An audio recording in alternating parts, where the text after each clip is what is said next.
This is the in-cab inspection and the air brake test. When I come into the truck and I do my external light check, I'll go ahead and start my engine. So my engine is already running. Once the inspector gets inside the truck, I'll start my in-cab inspection. My seat belt is properly mounted and secure. It's not cracked, bent, or broken. It's not missing any hardware. It's not ripped, cut, or torn. It latches and it unlatches properly. My side mirrors are both properly mounted and secure, not cracked, bent, or broken. Not missing any hardware. They're free of any obstructions and they're adjusted to me. My windshield and my weather stripping on my windshield are properly mounted and secure, not cracked, bent, or broken. Not missing any hardware. There are no abrasions, bubbles, cuts, dry rots, or frays, and it's not leaking. My windshield wipers and my blades are properly mounted and secure, not cracked, bent, or broken. Not missing any hardware. There are no abrasions, bubbles, cuts, dry rots, or frays, and my fluid on my windshield wipers is present as well. My gauges, my water temperature gauge is rising to the normal operating level. My oil pressure gauge is rising to the normal operating pressure. Between my primary and secondary air gauges are rising to normal operating pressure. Between 120 and 140 psi, my air governor will cut out, and it already has, and we have to call that governor cutout. My voltmeter is reading at 14.2 volts, which means that my battery is being charged by my alternator. My heater and my defrost also work properly. My city horn and my air horn, they both work properly. My indicator lights, left turn signal, right turn signal, my flashers, and my high beams both work properly. In this this back storage bin here, I have a 10 BC fire extinguisher that's properly mounted and secure. It's not cracked, bent, or broken. It's not missing any hardware. The pin is in place, it's up to date, and it's fully charged. Also in that bin, I have 3 reflective triangles that are red and orange in color. They're properly mounted and secure, not cracked, bent, or broken. They're not missing any hardware.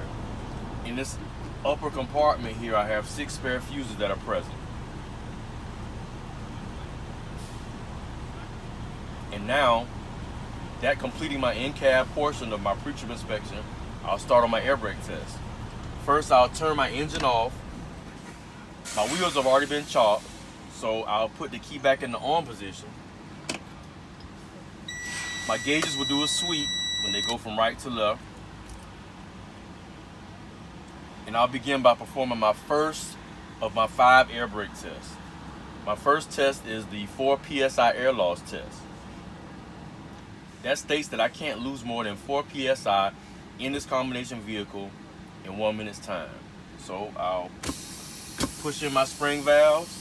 I'll let my air settle, because when you pressurize the tanks, you have initial air loss. Once my air settles, I'll ask the examiner, will he assist me in timing me? When he says yes, I'll start the test by putting my foot on my service brake and holding it. And I'll count 1, 2, 3, 4, 5, until he calls time. When he calls time, I'll come off the brake and I'll confirm that I didn't lose more than 4 PSI in this combination vehicle in 1 minute. My next test is when I get to about 60 PSI, my low air indicator light will come on and my buzzer will sound. So I'll fan my brakes down. Low air indicator light and my buzzer's on.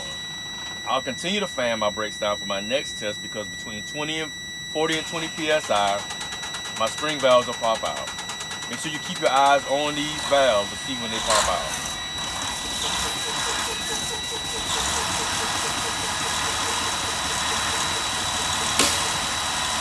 They popped out. So now, I'm going to turn my truck off. I'm going to go ahead and start it so I can build my air pressure.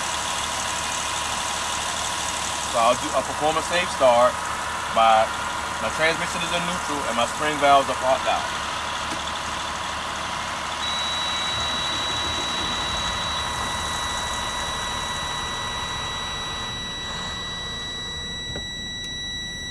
So now I'm going to exit the vehicle using 3 points of contact to unchalk my wheels.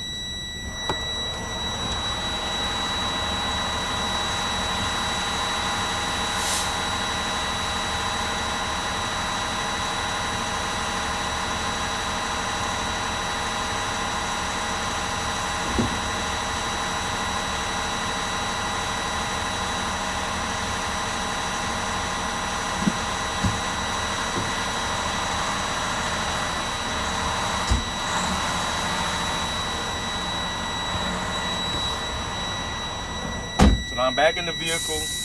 I'm going to idle my engine up just so I can build my air pressure up faster. I'm going to go ahead and build it all the way up till I reach my governor cutout between 120 and 140.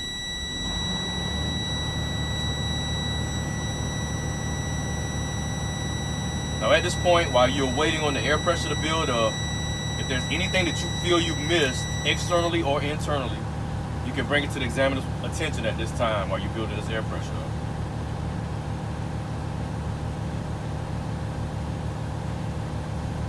And it's always best to let your window down so you can't hear your governor cutout, because you have to call that out 2 times on your in-cab inspection.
My air governor just cut out, so make sure you announce that.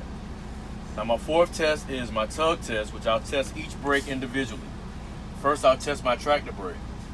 And remember, the brake that you leave pulled out or applied is the one that you're testing. So I'll test my tractor brake by pushing in my trailer brake, putting my foot on the service brake, and putting the transmission in drive, and I'm just tugging against it. It's a tug.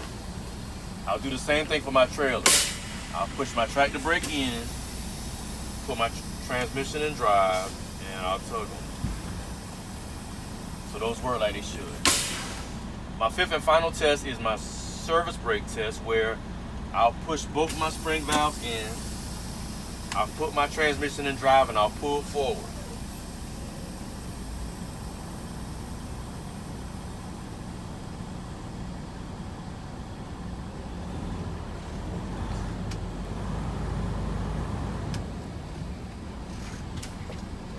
Okay, so my service brakes work, so I confirm that they do work. My tractor didn't shift to the left or to the right. If it did, it would indicate broken suspension or a problem with my braking system or low tire pressure. And if you feel like you're done, you can say, this concludes my in-cab inspection and my air brake test.